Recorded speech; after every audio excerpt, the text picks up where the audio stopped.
Mari, e assim, e o risco da testosterona sem todo esse critério que você está falando? Quais são os riscos para quem está assistindo agora o podcast de uso indiscriminado de testosterona? E não só de testosterona, Sim, né? dos outros hormônios, né? Qual o risco do uso indiscriminado dos hormônios? Os hormônios, pro hormônio pro teu corpo, ele passa pelo fígado. Então, a primeira coisa é você ter um problema no seu fígado. Um órgão vital pra gente, né? Tem um problema no fígado, aí eu uso erroneamente, tem um problema no fígado. Muitas dessas drogas também, à base de hormônio, elas tem a excreção renal delas. Então, a gente já viu pessoas que usam indiscriminadamente, tem problema renal, até perdem o rim por conta da testo ou de outros hormônios. Então, eu tô falando assim no universo feminino porque eu sou ginecologista, né? A mulher, além eu tenho pacientes que já usam, que vieram não é nem de outros médicos, tá? Outros profissionais que prescreveram, assim, ou então que usaram numa academia, que perderam uma voz, que a voz ficou aquela voz mesmo bem, aquela voz que te fala que é a voz grave, né? Masculinizada, né? Não pode falar, a gente não pode falar algumas coisas, a gente pode falar, mas com aquela voz muito masculinizada. Grave, né? Grave. E aí, o que acontece? Que nem fono resolveu o problema da voz dela. Pacientes, por exemplo, que usaram muito, beleza. Depois que pararam, aí o músculo murcha, porque tudo murcha, mas o clitóris nunca mais voltou ao normal. Na minha vivência, eu já Entendi, recebi Mari. muitos pacientes que ficaram literalmente psicóticos, né? Traduzindo, doido, louco, fora da casinha, maluco mesmo. Mulheres e homens. Então, Pelo excesso eu de já testosterona. recebi, já recebi, não só de testo, mas oxandrolona, oxandrolona. E aquelas outras injetáveis que tem vários derivados, Só né? que quando eles chegam, eles nunca assumem que estão usando, né? Aí você, tudo bem, tá no babado, Não precisa aqui, tá assumir. confusão, Não precisa, que a gente já sabe. É. Aí você começa a ver a história, eu tava me preparando para um campeonato, entendeu? Então tu já começa a suspeitar. E eu tenho histórico de vários atletas, assim, que estavam se preparando e perderam totalmente o foco e o campeonato completo por estar fazendo abuso, né, de esteroides. E depois eles entram em depressão, né? Porque Sim. E principalmente quando você usa, assim, uma dose forte, é maravilhoso, assim, a sensação. Mas depois a queda é muito brusca. Tão alta brusca, quanto né? foi a subida. Cara, a queda, por isso Não que... tem um ditado, quanto mais alto... Pior a queda. Quanto mais alta a subida, pior a queda. Por né? isso que os implantes que eu trabalho, assim, que eu falo, que é os implantes que eu coloco, as orientações via oral, via transdérmica, elas passam por aumentos gradativos, muitos assim, porque não tem uma... Alessandra, pra ti é X, pra ti é 2X, pra ti é 3X. Não é. Muitas vezes, assim, como são off-labels, né? São tratamentos que a medicina ainda medicina baseada em evidências, ainda tem essa questão aí, que é uma briga entre até sociedades médicas, né? Sobre o uso e não uso.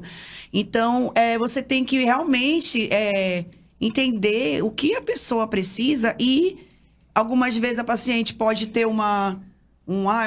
talvez um excesso, então voltar às vezes, ai, doutora, você colocou 4 implantes de testosterona em mim e não funcionou para nada. Aí é aquela situação.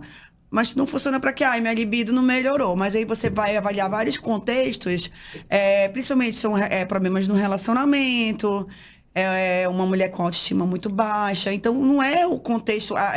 o hormônio não é a salvação. Terapia hormonal é vida, que a gente fala, assim, que eu falo muito, assim, que eu acho importante terapia hormonal, mas ela não é tudo.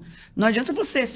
Tem um conjunto de fatores. Como é que você vai ter limite com um homem grosso, mal educado, que já começa a patada no café da manhã? A gente precisa falar. Sim. Nós precisamos falar que o sexo começa no café da manhã. Sim. E quando o café da manhã já é sobre tumulto, briga, confusão, quando você chega na hora do almoço, tá cheio de conflito, não tem uma mensagem ao longo do dia dizendo: Não oi, tem amor. testosterona que resolva. Não tem hormônio que resolva um casal que não tem conexão.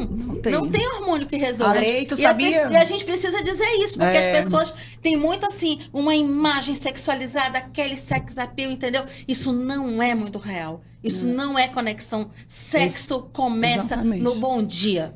Aí saia da gineco e vá para a psiquiatra. É por aí, não.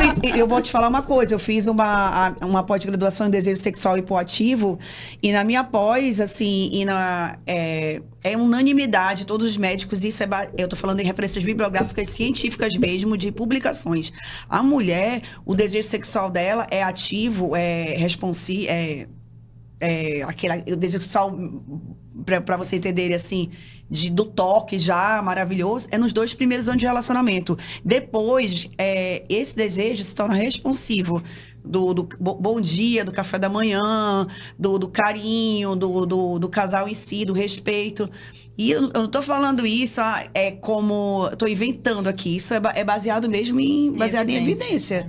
Então, olha como são as coisas. Então, como é tratado o desejo feminino e o masculino. E, geralmente, não adianta se vai só a mulher lá para querer uma testosterona para melhorar tudinho.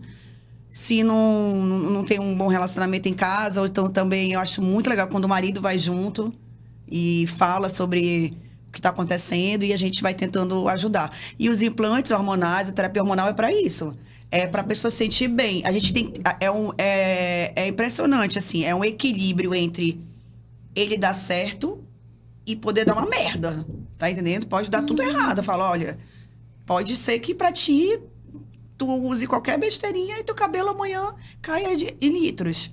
E aí a culpa é de quem? É do médico que prescreveu. Então a gente tem que ter muito tato na orientação e escolher as pacientes certas para usar. Mari, eu tenho uma dúvida. Por exemplo, a terapia hormonal, ela é mais cara. Nem todo mundo tem acesso a isso. E me chama a atenção que algumas terapias, elas custam muito alto. Né? 5, 10 mil reais, eu já ouvi algumas pessoas falando sobre isso. Como é? Quer dizer, o público que não tem condição de investir não consegue ter acesso a essas terapias com tanta facilidade? Olha, a terapia, vou falar assim uma coisa mais simples. A terapia da menopausa, aquela mulher que está na menopausa precisa fazer reposição do hormônio da menopausa, do estrogênio, do uma tibolona. Que é oral, né? É oral. O SUS dá. O SUS dá o tratamento hormonal e você consegue comprar em torno de 40 a 100 reais um tratamento via oral, né? A terapia transdérmica já é um pouco mais cara, porque a transdérmica ela é feita, você manda fazendo uma forma de manipulação, de acordo com o que você precisa. Se torna um pouco mais caro, você não pode tá repetindo receita, você está sempre levando uma receita nova. São medicamentos que têm um curto prazo, são 3 meses, né? Cada 3 meses o que está ali dentro do potinho não funciona mais, se torna mais caro.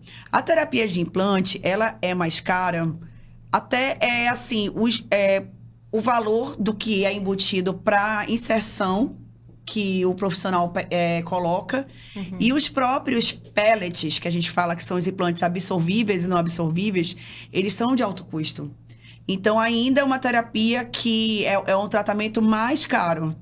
Mas lá no consultório, o que eu vejo?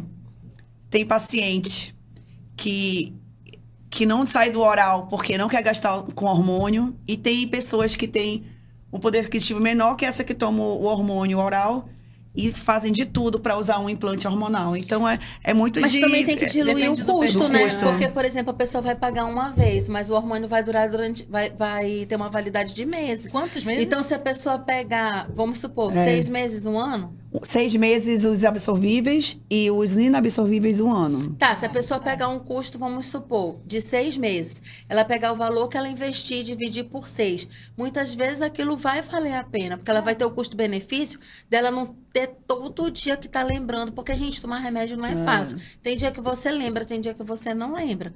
Então, o injetável, ele é uma garantia de que a medicação está sendo entregue. Eu acho que isso realmente...